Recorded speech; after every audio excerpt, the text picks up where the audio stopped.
First, just a really good win. That's a quality basketball team, a well-coached basketball team, and I just want to give them credit for the second half. You know, we talked at halftime. We knew, even though we had a big lead, they weren't going to go away. We knew that they would make adjustments, and credit them, they did. And you know, up until about the last probably 4 minutes, we didn't have an answer. And but at the same time, I also want to credit our kids, because I thought that first half was probably as well as we've played maybe all year, with the exception of the Middle Tennessee game. And I thought we played outstanding the first half. I thought offensively, I thought we shot the ball well, I thought we executed, and then defensively to hold them to a total of 15 points the first half, I thought was very good. So didn't like the way it ended, but again, a very good win, a quality win over a quality basketball team, and we'll take this, we'll learn from it, and we'll get better. Questions? Just talk about some of the things that helped them, you know, pull back into it in that third quarter. Like, for instance, you know, y'all were out rebounding them by like double digits, and then they caught up to you on the rebounding. Like, what else helped? Well, aside from the rebounding, I think number 15, Sonora DeGalk, we had no answer for her. The kid had 27 points, and at halftime, she had 12 of their 15 points. And so she is a very, very good basketball player. We didn't do a good job of defending her. We didn't do a good job of taking away her strengths, but she is a really, really tough matchup, especially at the 4, and so it kept us from being able to put some height on the floor like we would have liked. You know, you couldn't really go with 2 bigs at the same time, because she's at the 4 and we're having to switch 1 through 4. There at the end, we started switching 1 through 5 when we couldn't get stops, and then finally the last 3 minutes we went zone, and I thought that allowed us to finally start getting some stops. But I think the biggest difference in the second half was we came out, we weren't able to get stops. We were getting stop after stop after stop in the first half, and defensively we didn't get stopped. Then you start getting tight. So now when you're not getting stops and they're scoring, offensively you start to get tight, you start to get passive, and I just thought we've got to learn how to play with the lead. I've said that since the Middle Tennessee game. We still haven't learned how to do it yet, and that is still a work in progress. But what I'm really proud of our kids is in special situations, in those crunch times when we had to step up and make free throws, when we had to get the ball in bounds, when we had to step up and get a stop, our kids stepped up and did that. You look at the rebounding, obviously we gave up way too many offensive boards. We gave up way too many second chance shots. They had 18 second chance shots. But we will work on that and we will fix that. I don't feel like it was a lack of effort. I feel like, it was a multitude of things, whether it be we gave up too many drives and then we weren't in position to box out. But we will work on those things and get better from them and really, really build on this win.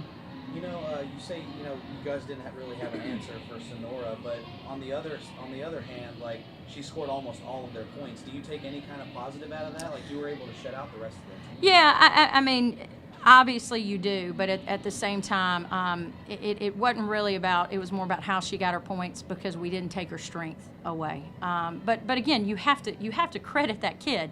She's an outstanding player. So that is, and they're a very good basketball team. But again, I thought, when you look across the board, just the growth, 84% from the free throw line, 21 of 25 from the free throw line. That was huge. If we don't step up and make those free throws down the stretch, it's a different ball game.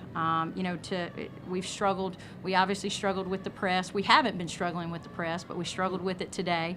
But I thought when we had to get the ball in, when we had to get it up the court, we did that. We calmed down and did that. So we're still a young basketball team in a lot of ways, and at times you see that come through, but you also are starting to see us find ways to win that we weren't able to find a way last year.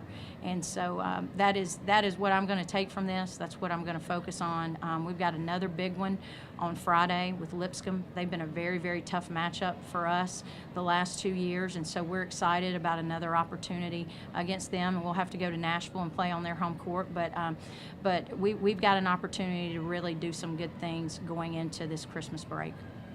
Kesha, talk about you and your teammates' mentality in that second half. How did y'all weather that storm and, finally, pull out the win there? Really, it was Abby and Akia. They pulled us together, and it was just like, hey, y'all, calm down. Let's settle down, and let's get this win. I mean, once we finally realized that we could win, we just went after it. But it was basically just us calming down and realizing that we need to finish this off. And then in the first half, you guys were firing on all cylinders. How were you guys able to be so successful early on?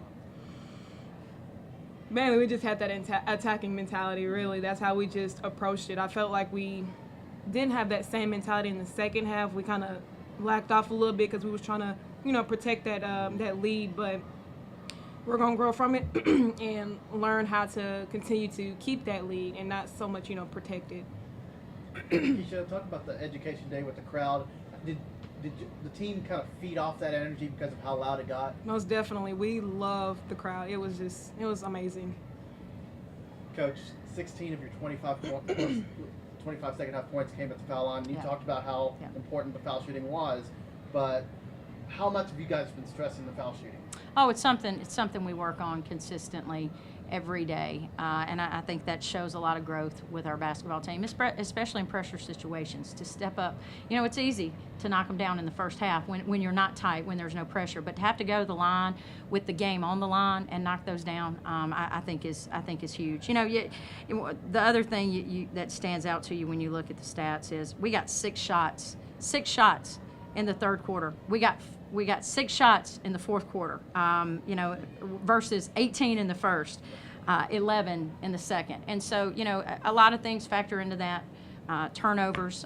We had too many shot clock violations. We really just stopped executing on both ends in the second half. But, you talk about the crowd today. I thought that crowd gave us a huge lift in that first half, and then late in the game when we needed it and our kids were tired and a little gassed, I thought they gave us a big lift. So this is just a really positive thing for not only Tennessee Tech, but for our community and for the young kids in our community, and hopefully there were a lot of future Golden Eagles in that crowd today.